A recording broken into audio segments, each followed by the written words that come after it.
नमस्कार दोस्तों, मैं अवधूत भास्कर अपटे दोबारा एक वीडियो लेके आया हूँ एयर कंडीशनिंग के ऊपर। ये बेसिकली वीडियो एनालाइज करने के लिए है कि फॉल्ट फाइंडिंग कैसे ढूंढा जाता है या सर्किट में क्या खराबी होने के बाद क्या क्या सिम्टम्स आपको मिलेंगे। तो थोड़ा सा स्कीमेटिक्स और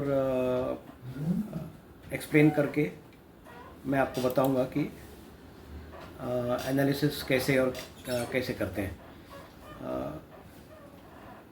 ये बेसिकली एक प्रेजेंटेशन मैंने किया था वेदांता लिमिटेड के एम्प्लॉयज़ के लिए,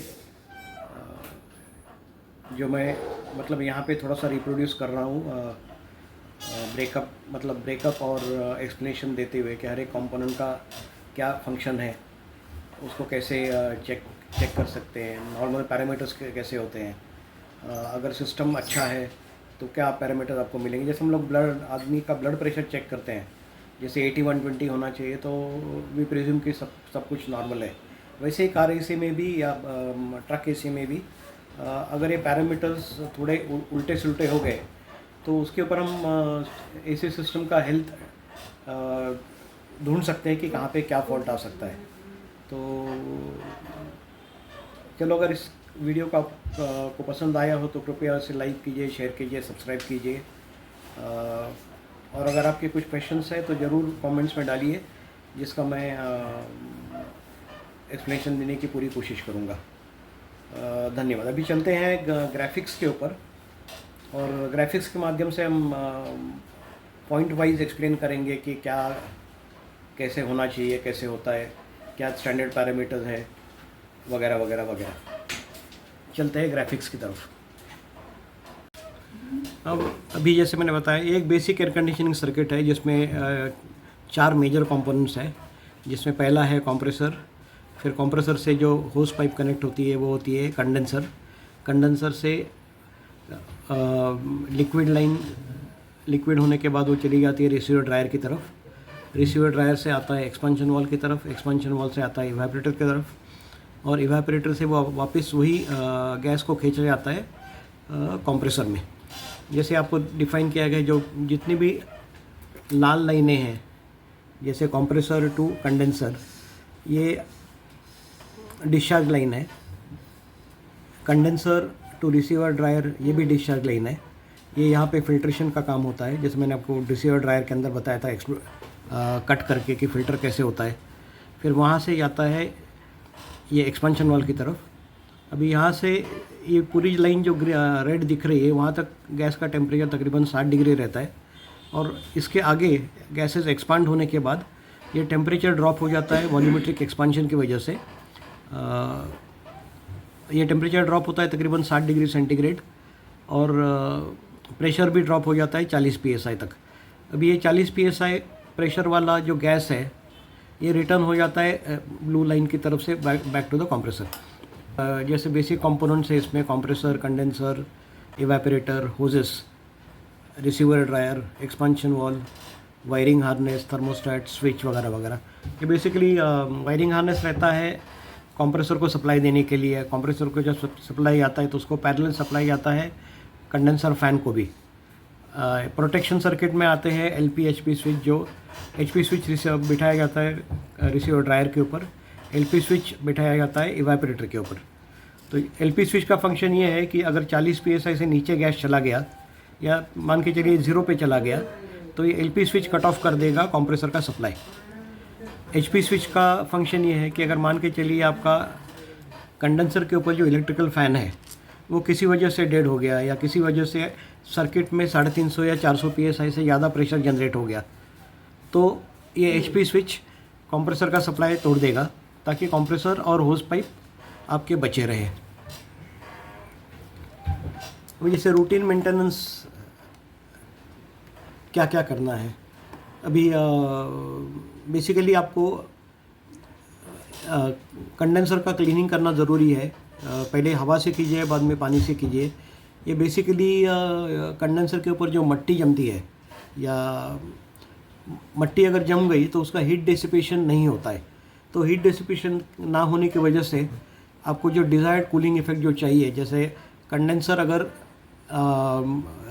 जो लिक्विड लाइन से गैस भेज रहा है वो अगर 80 डिग्री का भेज रहा है, मतलब इनलेट भी 80 है और आउटलेट भी 80 है, तो आपको जो डिज़ायर्ड कूलिंग इफेक्ट चाहिए वो नहीं मिलेगा। तो कंडेंसर बेसिकली एक हीट एक्सचेंजर है। जब जैसे आपका रेडिएटर काम करता है, एग्जैक्टली सिमिलर फंक्शन में कंडेंसर भी काम करता है। Cleaning and replacement of cabin filter. ये कैबिन फिल्टर जनरली आते हैं इवापोरेटर के पहले। तो अगर ये मट्टी से पूरे ब्लॉक हो गए, तो मैं इसके बीच में आपको फ़ोटो दिखाऊंगा कि कैबिन फिल्टर ब्लॉक होने के बाद कैसे दिखते हैं और नए हैं तो कैसे दिखते हैं। अगर ब्लॉक हो गए तो जो हवा कैबिन फिल्टर के माध्यम से खींची जानी चाहिए वो नहीं खींचते हुए वो आजू बाजू से खींचना शुरू कर देता है, तो जिसकी वजह से भी आपको जो इफ़ेक्ट कूलिंग का चाहिए 100% एफिशिएंसी कूलिंग की नहीं आएगी। तीसरा पॉइंट है चेकिंग टेंशन बेल्ट्स। अभी जैसे बड़ी मशीनों में इंजन का आवाज़ इतना रहता है कि बेल्ट लूज़ भी अगर हो गया तो आपको मालूम नहीं पड़ेगा। छोटी गाड़ियों में जैसे एक स्क्वीचिंग साउंड आता है, छुई छुई छुई करके आवाज़ आता है, ये इंडिकेशन है कि आपका ऑल्टरनेटर बेल्ट लूज़ है या एसी का बेल्ट लूज़ है। चौथा है addition of 134A gas if फर्मलेस। अभी जैसे मान के चलिए हम लोग गाड़ी चलाते हैं, उसमें गैस का प्रेशर अपने आप कम होता है, जिसको हम परमिशन ऑफ गैस बोलते हैं। तो परमिशन ऑफ गैस की वजह से एक 3 या 4 साल में आपका गैस 30-40 पाउंड से कम हो जाता है। अगर 40 पाउंड कम हो गया तो इसका डायरेक्ट इफेक्ट आपका कूलिंग के ऊपर आ जाएगा। अगला स्लाइड पे चलते हैं, optimum and ideal parameters of AC system. जैसे हम लोग बोलते हैं बीपी, आदमी का बीपी 80-120 होना चाहिए, वैसे ही गैस प्रेशर एक नॉर्मल सिस्टम में सक्शन 30 और 40 के बीच में रहना चाहिए और डिस्चार्ज 200 और 220 के बीच में रहना चाहिए। कंडेंसर इनलेट पे जो टेम्परेचर है वो 60-70 डिग्रीज होता है और उसका प्रेशर तभी रहेगा 220 psi। कंडेंसर के आउटलेट पे प्रेशर रहेगा 30 से 40 डिग्री सेंटीग्रेड और प्रेशर रहेगा 220 psi। रिसीवर ड्रायर के इनलेट पे प्रेशर रहेगा 220 psi और टेम्परेचर रहेगा वही 30 और 40 डिग्री के बीच में। उसको ही कंटिन्यू करते हुए एक्सपांशन वॉल तक जो पाइप आ रहा है उसका वही टेम्परेचर रहेगा 30-40 डिग्री सेंटीग्रेड और 220 psi इनलेट पे। और जहाँ पे स्प्रे होता है एक्सपांशन वॉल का, वहाँ पे टेम्परेचर ड्रॉप हो जाएगा 4 से 60 डिग्री सेंटीग्रेड के बीच में और ये प्रेशर ड्रॉप हो जाएगा 40 psi तक। अभी ये वॉल्यूमेट्रिक एक्सपांशन जब सडनली हो जाता है, जैसे गैस ऑरिफिस में से निकल के एक सडनली उसको बड़ी एरिया मिल जाती है एक्सपांड होने के लिए, इसकी वजह से ये टेम्परेचर ड्रॉप हो जाता है। अभी सक्शन प्रेशर का जो रिटर्न लाइन है जो इवेपोरेटर से वापस कंप्रेसर की तरफ जा रहा है, उसका टेम्परेचर जनरली 7 से 11 डिग्री टेम्परेचर रहता है और प्रेशर रहेगा 40 psi। डिस्चार्ज हो उसका टेम्परेचर रहेगा 60 से 70 डिग्री सेंटीग्रेड, मतलब इतना गर्म रहता है कि आप उसको हाथ नहीं लगा सकते या हाथ लगाने के बाद आपको निकालना पड़ता है। ग्रिल टेम्परेचर गाड़ी के अंदर जो आइडियली आना चाहिए वो 7 से 11 डिग्री टेम्परेचर जनरली आता है। अगर आपका ये सिस्टम पैरामीटर्स अगर सही है और सभी कंपोनेंट्स काम कर रहे हैं तो ये टेम्परेचर 7 से 11 के बीच में। अभी किस टाइप के फेलियर्स आते हैं, एक आएगा नो कूलिंग, दूसरा आएगा लेस कूलिंग, तीसरा आएगा इंटरमीडिएट कूलिंग, चौथा है good initial cooling but no cooling after 10-15 minutes, premature failure of compressor और how does gas pressure suddenly go low. ये जनरली ये 5 सवाल जनरली पूछे जाते हैं एयर कंडीशनिंग में कि ये क्यों होता है। चलो इसके ऊपर आगे बात करते हैं।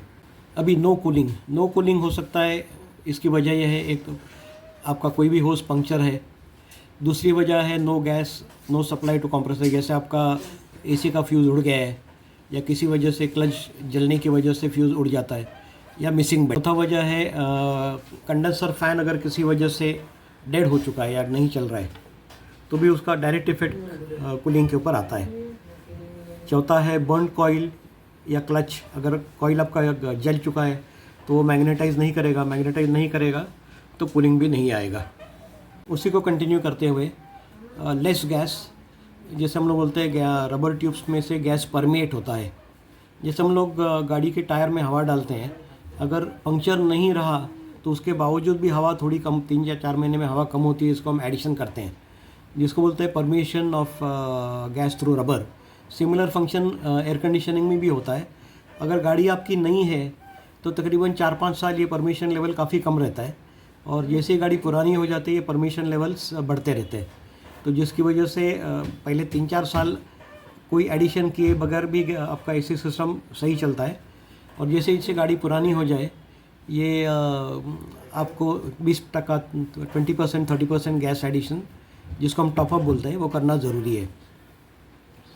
कम कूलिंग अगर बेल्ट आपका लूज़ है तो भी आएगा, क्योंकि वो क्लच जिस आरपीएम से आपका घूमना चाहिए वो नहीं घूमता है, और जिसकी वजह से भी जो डिज़ायर्ड डिस्चार्ज प्रेशर है 220 psi वो नहीं आएगा। अभी जितने भी गाड़ियों में कंप्रेसर है ये आरपीएम बेस्ड कंप्रेसर है। अगर आरपीएम कम हो गया स्लिपेज की वजह से तो आपका डिस्चार्ज प्रेशर भी कम आएगा, जिसकी वजह से कूलिंग में काफ़ी फ़र्क पड़ेगा। चौथा रीज़न है चोक कंडेंसर। जैसे पहले मैं बताया कि अगर कंडेंसर के ऊपर पूरी मट्टी भरी है तो ये कंडेंसर जितना हीट डिसिपेट करना चाहिए वो नहीं करेगा, जिसकी वजह से भी कूलिंग काफ़ी कम हो जाएगा। चौथा है चोक इवेपोरेटर। जैसे आपका कैबिन एयर फिल्टर पूरा ब्लॉक है तो भी ये सिमिलर फंक्शन करेगा कि वो एक तो आइस फॉर्मेशन बहुत जल्दी हो जाएगा, और अगर कूलिंग कॉइल इवेपोरेटर के ऊपर जो सेंसर रहता है उसके ऊपर अगर मट्टी पूरी भर गई है तो वो सही तरह से सेंस नहीं करेगा, जिसकी वजह से आइस फॉर्मेशन बहुत जल्दी हो जाएगा, और इसका इफेक्ट डायरेक्ट इफेक्ट कूलिंग के ऊपर पड़ता है। इंटरमिटेंट कूलिंग क्यों आता है? अगर एक्सपांशन वॉल आपका जैसे एक्सपांशन वॉल के मैंने बताया कि ऊपर एक सेंसर रहता है जो रिटर्न टेम्परेचर सेंस करते हुए अंदर का जो पिन है वो बहुत माइक्रोन्स में वो आगे पीछे जाता है। अगर वो सेंसर ख़राब हो गया है या उसमें से नाइट्रोजन लीक हो गया है तो ये कूलिंग आपको इनिशियली एक बार आएगा, उसके बाद दोबारा बंद हो जाएगा। दूसरा वजह है अगर आपका सिस्टम में प्रेशर लो है। जैसे मैंने बताया कि परमिशन ऑफ गैस की वजह से गैस प्रेशर कम होता है, कहीं कंप्रेसर लगाए, प्रेशर रिलीफ वाल्व लगाए, और अगर आपका कंडेंसर फ़ैन कभी बंद पड़ गया बीच में तो हाई प्रेशर बिल्ड होने की वजह से एक्सेस गैस वहाँ से लीक आउट कर जाता है। प्रेशर कुकर जैसे वो सीटी मार के गैस छोड़ देता है। चौथा है अगर गाड़ी को 5-6 साल पुरानी गाड़ी है और काफ़ी सारा मेटल स्लरी कंप्रेसर के वर्किंग की वजह से रिसीवर ड्रायर में जाके अटक जाता है, जिसकी वजह से गैस सर्कुलेशन बंद हो जाता है, और गैस 80% गैस आके रुक जाती है रिसीवर ड्रायर के ऊपर, रिसीवर ड्रायर की तरफ जाके रुक जाती है, और जो गैस जो एक्सपेंशन वॉल की तरफ जानी चाहिए वो नहीं जाती है, और उसका डायरेक्ट इफेक्ट हो जाता है। कम गैस आने की वजह से स्प्रेइंग जो होना चाहिए एक्सपेंशन वॉल में नहीं होता है। चौथा है ब्लॉक कंडेंसर। ब्लॉक कंडेंसर की वजह से हीट ट्रांसफ़र जो होनी चाहिए वो नहीं होता है। इवेपोरेटर अगर ब्लॉक है तो इवेपोरेटर के साइड में से जो गैप्स है उसमें से हवा खींची जाती है, जो जितनी डेंसिटी आपको ठंडी हवा की चाहिए वो नहीं आएगा। और एक वजह है इलेक्ट्रिकल फ़ैन आपके बंद पड़े हैं तो भी ये सिमिलर प्रॉब्लम आ सकता है। इनिशियल कूलिंग कंडेंसर में आता है, लेकिन कुछ टाइम के बाद में कूलिंग बंद हो जाता है। अगर किसी वजह से आपके सिस्टम में अगर मॉइस्चर है तो ये मॉइस्चर कैसे आता है? अभी बहुत जगह पे मैंने देखा है कि लीक टेस्ट करने के लिए लोग नाइट्रोजन यूज़ नहीं करते, उसके रिप्लेसमेंट में लो कॉस्ट एक फ्रिज का कंप्रेसर लेके एयर डाल के लीक टेस्ट लेते हैं। अभी हवा में अभी अगर गोवा में देखेंगे तो 90-95% ह्यूमिडिटी रहती है, तो ये ह्यूमिडिटी सिस्टम के अंदर रहती है, और ये जब भी कभी आपका एक्सपांशन वॉल के फ्रीजिंग पॉइंट पे आ जाती है वहाँ पे वो फ्रीज़ हो जाती है। अगर वो जो मॉइस्चर फ्रीज़ हो गई तो मोमेंटरीली आपका स्प्रेइंग बंद हो जाता है, क्योंकि वहाँ से गैस जाने के लिए जगह ही नहीं रहती है। तो ये है कि इनिशियल कूलिंग आता है और फिर कूलिंग एब्रप्टली बंद हो जाता है। अगली वजह है रिसीवर ड्रायर अगर आपका चोक हो तो भी सेम प्रॉब्लम आएगा। कंडेंसर अगर ब्लॉक हो तो भी सेम प्रॉब्लम आएगा। कंडेंसर का लोकेशन भी काफ़ी हद तक मायने रखता है। जैसे भी हमने 2-3 मशीनों में देखा था कि pusher type condenser fan use किया है, जो गर्म हवा इंजन से लेके कंडेंसर की तरफ फेंकता है। अभी जैसे आपका इंजन इनिशियल पीरियड में जो ठंडा रहता है वो 1-1.5 घंटे 15-20 मिनट के बाद में वो इंजन का टेम्परेचर 80-90-100 डिग्री के आसपास पहुंच जाता है।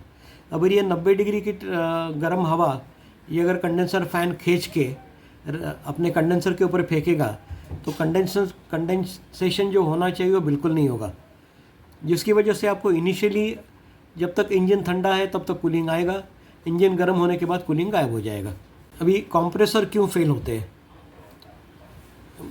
कंप्रेसर में कम से कम 200 ml ऑयल होना चाहिए, और अगर आपका पाइपलाइन का लेंथ 5 मीटर या 6 मीटर से आगे है, जैसे मशीनों में होता है 12-12 मीटर के पाइप होते हैं, तो एक 100 ml आपको एक्स्ट्रा ऐड करना है।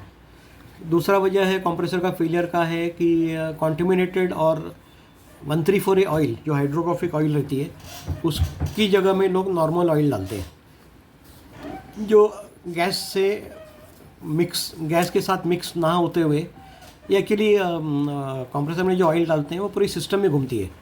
जैसे कंडेंसर में रहेगा, कूलिंग कॉइल में रहेगा, पाइप में रहेगा, होस पाइप में रहेगा, रिसीवर ड्रायर में रहेगा, तो जिसकी वजह से भी ये कूलिंग में कंप्रेसर के लाइफ में काफ़ी हद तक फ़र्क पड़ेगा।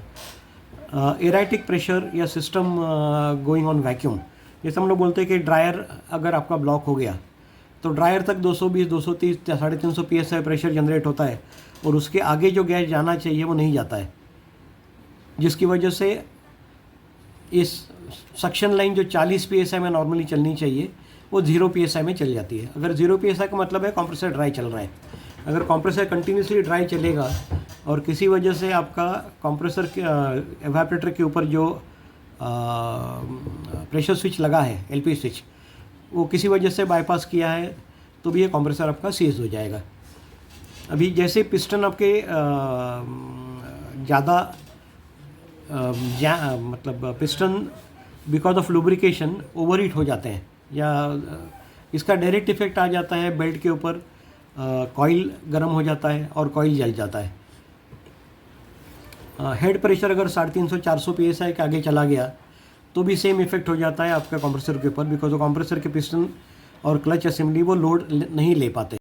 चौथा रीज़न है कंप्रेसर नॉट कटिंग ऑफ और it remains continuously on.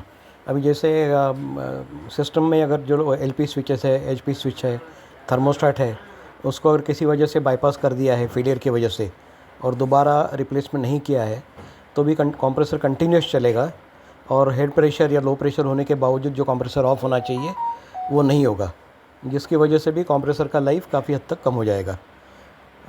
Next point है blocked condenser in microfins type, internal and external. अभी जैसे माइक्रोफिन्स में आप देखेंगे कि कंडेंसर से के ऊपर अगर पूरी मिट्टी भर गई तो जो हीट डिसिपेशन होना चाहिए वो नहीं होगा।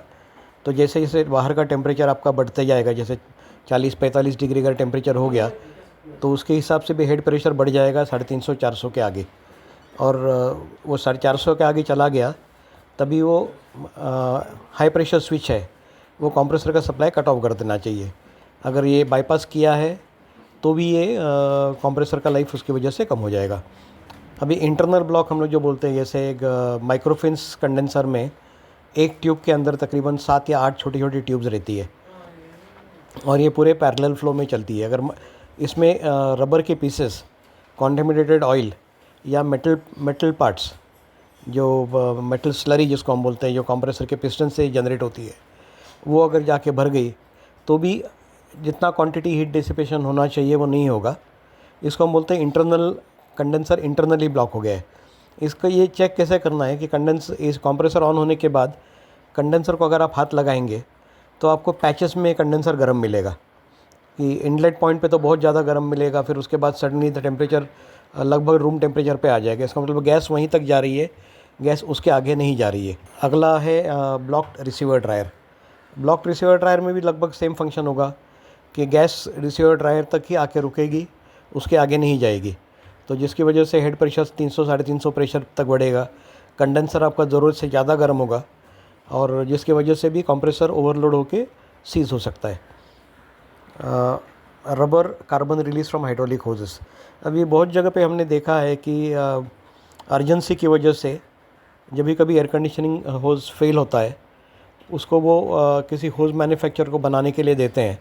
अभी होज मैन्युफैक्चरर को मालूम नहीं है कि इसका इवेंचुअल यूज़ कहाँ होने वाला है, वो अपने पास जो हाइड्रोलिक होज है उसको डाल के दे देता है, मशीन को कमीशन किया जाता है, लेकिन हाइड्रोलिक होजेस 1348 गैस से नॉन क्या बोलते हैं उसको नॉन सपोर्ट नहीं करती है, जिसकी वजह से ये काफ़ी उसमें केमिकल रिएक्शन होके काफ़ी सारा रबर हाइड्रोलिक होज के अंदर के लेयर से निकल के वो कंडेंसर में पूरा ब्लॉक कर देता है, जिसकी वजह से भी कंडेंसर पूरा कंडेंसर ब्लॉक हो जाएगा, हीट डिसिपेशन नहीं होगा और हेड प्रेशर 300, 350, 400 के आगे चला जाएगा। बाईपासिंग ऑफ LPHPC थर्मोस्टेट जो मैंने पहले ही बताया आपको। लो बैटरी वोल्टेज, शुरू के गाड़ियों में low voltage battery cut off होता था। इसका रीज़न ये था कि इन ऑर्डर ऑफ प्रायोरिटी आपका इंजन क्रैंक होना चाहिए, AC सब्सिडियरी है। How does gas pressure suddenly go low? अभी अगर गैस सिस्टम में अगर गैस प्रेशर 0 दिखा रहा है, इसका मतलब कहीं ना कहीं पे आपका पाइप कट हुआ है या पाइप बर्स्ट हुआ है, जिसकी वजह से पूरा गैस वहाँ से एस्केप हो चुका है। Clogging of condenser dash building of high pressure about 350। अभी कंप्रेसर के पीछे जनरली एक सेफ्टी रिलीज वॉल्व रहता है, जो एक 350-400 PSI के आगे अगर प्रेशर चला गया तो वो गैस को रिलीज़ कर देता है। ये बेसिकली है प्रोटेक्शन सर्किट आपके कंप्रेसर को बचाने के लिए और आपके पाइप्स को बर्स्ट होने से बचाने के लिए। पहले जैसे clogging of receiver dryer building of high pressure about 350 PSI। अभी इसकी भी वही वजह है कि रिसीवर ड्रायर अगर आपका ब्लॉक हो गया या कंडेंसर अगर आपका ब्लॉक हो गया तो कंप्रेसर का पंपिंग जो रिटर्न गैस पंप हो रहा है वो पंप होके कंडेंसर तक आके रुकता है, वो उसके आगे नहीं जा पाता है, जिसकी वजह से ये हेड प्रेशर बिल्ड हो जाता है। Permission of gas through rubber. अभी जैसे मैंने कहा कि रबर होजेस है, ये मल्टी लेयर्ड होजेस है, जिसमें कट सेक्शन में आपको एक फ़ोटो दिखाता हूँ, जिसमें ये होज में 6 या 7 लेयर आपको दिखेंगे। ये परमिशन ऑफ गैस का मतलब है गैस पहले लेयर से दूसरे लेयर में जाना, दूसरे लेयर से तीसरे लेयर में जाना और तीसरे लेयर से चौथे लेयर में जाना। ये बेसिकली जब तक गाड़ी आपकी नई है, ये होजेस अच्छे हैं, ये परमिशन लेवल काफ़ी कम रहता है। जैसे 5 या 6 साल पूरा हो गए तो ये परमिशन लेवल बढ़ जाता है। एक कट सेक्शन में होज अगर देखेंगे तो आपको मालूम पड़ेगा कि इसमें कितने लेयर है। नेक्स्ट पॉइंट है डेड कंडेंसर फ़ैन। अभी बहुत मशीन्स में या बहुत गाड़ियों में रेडिएटर के आगे कंडेंसर रहता है और कंडेंसर के आगे एक फ़ैन रहता है। ये कंडेंसर का फ़ैन इसलिए ज़रूरी है कि जब आपकी गाड़ी स्टेशनरी हो जाती है और सामने से जो हवा आती है, जब गाड़ी मोशन में रहती है, जो कंडेंसर को ठंडा करती है, वो एब्रप्टली बंद हो जाता है जब गाड़ी आप सिग्नल पे खड़े करते हैं। तो यहाँ पे ये कंडेंसर फ़ैन बहुत ज़रूरी है हेड प्रेशर को कंट्रोल में रखने के लिए। अगर ये कंडेंसर फ़ैन आपका बंद हो चुका है किसी वजह से, फ्यूज़ की वजह से या वेयर एंड टेयर की वजह से, तो ये प्रेशर 350, 400 PSI के आगे चला जाएगा और एक्सेस प्रेशर जो है वो रिलीफ वाल्व में से एस्केप करेगा। नमस्कार। मैंने काफ़ी कोशिश की है आपको इंडिविजुअल कंपोनेंट्स कैसे फेल होने की वजह से या क्या क्या कंपोनेंट का एयर कंडीशनिंग सिस्टम के ऊपर क्या फ़र्क पड़ता है। होप ये आपको वीडियो पसंद आया हो। इसको लाइक कीजिए, शेयर कीजिए, सब्सक्राइब कीजिए, ताकि हम ऐसे वीडियो आपके पास दोबारा लेके आए।